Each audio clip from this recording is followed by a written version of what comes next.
Lone pair electron, क्योंकि hybridisation निकालने के लिए हमको सिग्मा बॉन्ड की संख्या के साथ ही साथ हमें लोन पेयर इलेक्ट्रॉन की संख्या की आवश्यकता पड़ती है। तो हम लोन पेयर के बारे में थोड़ा सा बता दें।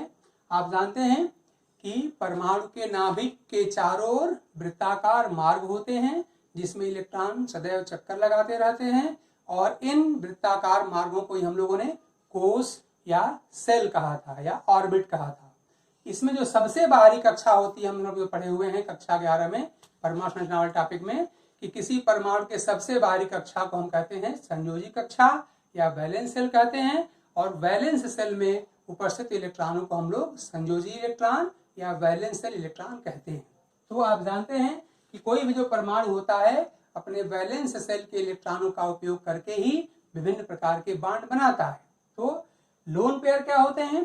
तो आप जानते हैं कि संयोजी कक्षा पर आप लिखा है हमने कि संयोजी कोश के वे इलेक्ट्रॉन जो बंध बनाने की प्रक्रिया में भाग नहीं लेते, यानी कि संयोजी कक्षा में जितने इलेक्ट्रॉन होंगे उसमें से जो इलेक्ट्रॉन बंध बनाने में खर्च होंगे उन इलेक्ट्रॉनों को छोड़ के जो इलेक्ट्रॉन बच जाते हैं उन्हें ही हम लोन पेयर इलेक्ट्रॉन कहते हैं।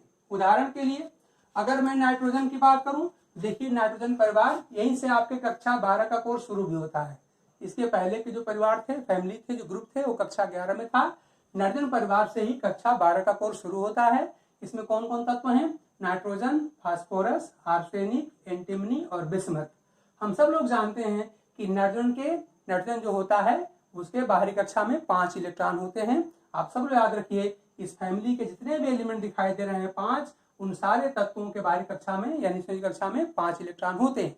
5 में से आप देख रहे हैं एन की वैलेंसी कितनी होती है? 3 होती है। मैंने यहाँ पे दिखाया हुआ है एन का 3 बॉन्ड बना सकता है। वो तीनों बॉन्ड इसके चाहे तीनों के तीनों सिंगल बॉन्ड हो सकते हैं, या एक बॉन्ड सिंगल और दो और यहाँ पर एक डबल बॉन्ड हो सकता है, या उसमें एक ट्रिपल बॉन्ड हो सकता है। तो इस तरह से जो नाइट्रोजन परिवार के तत्व होते हैं वो त्रिसंयोजी होते हैं सामान्यतया। हालांकि संयोजकता और अक्षर संख्या बदलती रहती है। उसके बदलाव की गणना कैसे करते हैं इसका हम लोग अध्ययन आगे की कक्षाओं में करेंगे। वर्तमान समय में आप याद रखिए कि सामान्य दशाओं में नाइट्रोजन परिवार के साबित जो सभी तत्व होते हैं वो त्रिसंयोजी होते हैं, वह 3 बॉन्ड बनाते हैं। और जब जब वो त्रिसंयोजी रहेंगे उनके पास एक जोड़ा, एक पेयर, जिसको कि हम लोग डबल डॉट से दिखाते हैं, लोन पेयर पाए जाते हैं।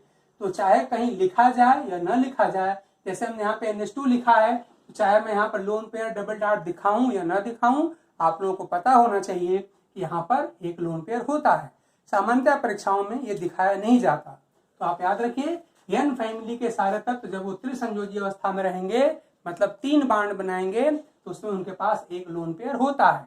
इसी प्रकार ऑक्सीजन परिवार के तत्व यहाँ देख रहे हैं कौन कौन तत्व हैं? तो ऑक्सीजन, सल्फर, सेलेनियम, टेल्यूरियम और पोलोनियम। इन तत्वों में आप देख रहे हैं हमने 2 पेयर यहाँ पे डॉट लगाए हैं, मतलब यहाँ पे 2 लोन पेयर इलेक्ट्रॉन पाए जाते हैं। सामान्यतः आप जानते हैं कि ऑक्सीजन परिवार के सभी तत्व जो होते हैं वे द्विसंयोजी होते हैं।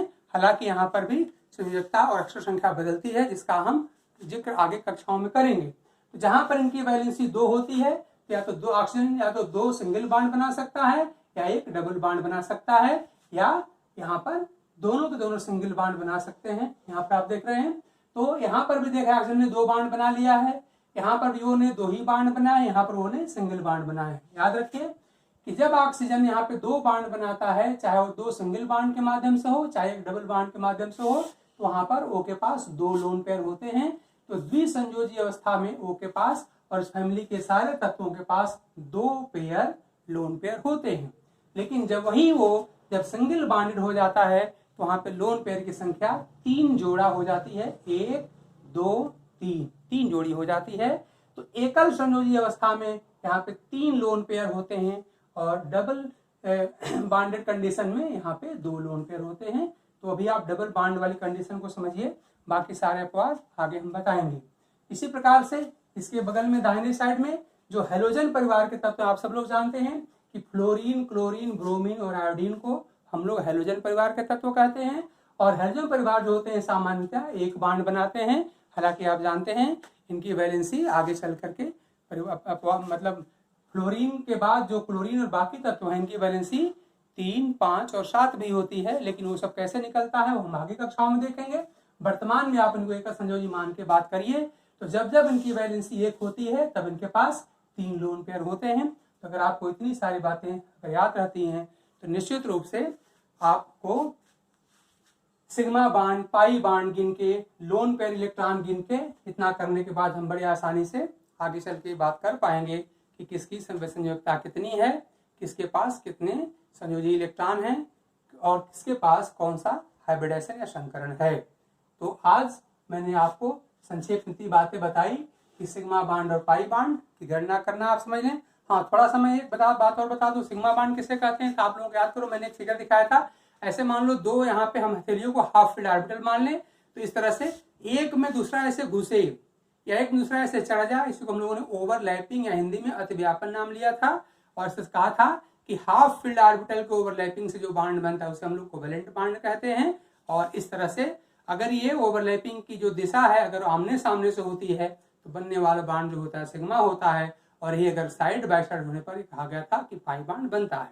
ये सारी बात आप लोग पढ़े हुए हैं, आप उसको ढंग से दोहरा लेंगे। सिग्मा और पाई बांड की गणना करना हमने आपको बता दिया है। लोन पेयर के बारे में सारी जानकारी हमने आपको यहाँ पर दे दिया है। आप अपने कक्षा 11 की के 2 चैप्टर जो हैं, एक केमिकल बॉन्डिंग वाला चैप्टर और एक जो आपका तत्वों के जो आवर्ती गुणधर्म है, इसमें प्रमुख रूप से परमाणु त्रिज्या, आयनन विभव मतलब आयनेशन पोटेंशियल, इलेक्ट्रोनेगेटिविटी मतलब इलेक्ट्रॉन विद्युत ऋणात्मकता और इलेक्ट्रॉन एफिनिटी मतलब इलेक्ट्रॉन बंधुता, ये बातें आप ढंग से दोहरा लीजिएगा। बाकी किसी दिन हम भी इसको दोहरवा देंगे, उसके हमें बार बार आवश्यकता पड़ेगी। जैसे हम लोगों ने 4 फैमिली पढ़ा इनऑर्गेनिक केमिस्ट्री में कक्षा 11 में, तो उसके बाद आवर्त सारणी का जो हिस्सा बच गया वो सारा का सारा कक्षा 12 में है। तो इससे आपको मैं डरा नहीं रहा हूँ, मैं साफ साफ बता दे रहा हूँ कि बात अगर आप दोहरा लेंगे तो आने वाले समय में, आने वाली कक्षाओं में आपको मैं बड़े आराम से आपकी केमिस्ट्री को मैं आपसे तैयार करवा दूंगा। तो आप जैसे जैसे जो बात बताई जा रही है आप इसका पालन करिए, दोहराइए। जो भी क्वेश्चन आपके होते हैं आपने कमेंट में हमसे क्वेश्चन पूछ सकते हैं। तो बस आज के लिए इतना ही। आप लोग सुरक्षित रहिए, अपने घर के अंदर रहिए। जैसा ऐसा डॉक्टरों के द्वारा, हमारे विशेषज्ञों के द्वारा, हमारी सरकारों के द्वारा, हमारे अधिकारियों द्वारा जो जो बातें बताई जा रही हैं इस कोविड-19 यानी कोरोना बीमारी के बारे में, उससे बचाव के बारे में, वो सारी बातों का आप अनुसरण करते रहिए, अपने घर में रहिए, सुरक्षित रहिए, पढ़ाई करते रहिए और पूरा उम्मीद और विश्वास रखिए कि केमिस्ट्री को मैं बहुत अच्छी तरह से आपके पर्पज के लिए हम तैयार करवा देंगे। बहुत जल्दी ही इस बीमारी का समाधान भी होगा। कक्षाएं आपकी शुरू होंगी और वहाँ डिटेल में सारी बातें होंगी। यहाँ तो सबको लिमिटेड रिसोर्सेज में सारा का सारा काम करना पड़ रहा है। जैसे तैसे मैंने छोटे से एक बोर्ड की व्यवस्था किया है, उससे मैं लेक्चर आपको डिलीवर कर रहा हूँ। लेकिन अगर आप ईमानदारी से लग जाएंगे तो निश्चित रूप से मैं आपका सब्जेक्ट तैयार करवा दूंगा, इसमें कोई दो राय नहीं है। आप अच्छी तरह जानते हैं हमारे पढ़ाने के बारे में, हमारे अनुभव के बारे में, उसका आपको भरपूर यहाँ पर फायदा मिलेगा। तो आज के लिए इतना ही। आप खुश रहिए और पढ़ाई जारी रखिए। Thank you. कई मिनट का हो गया?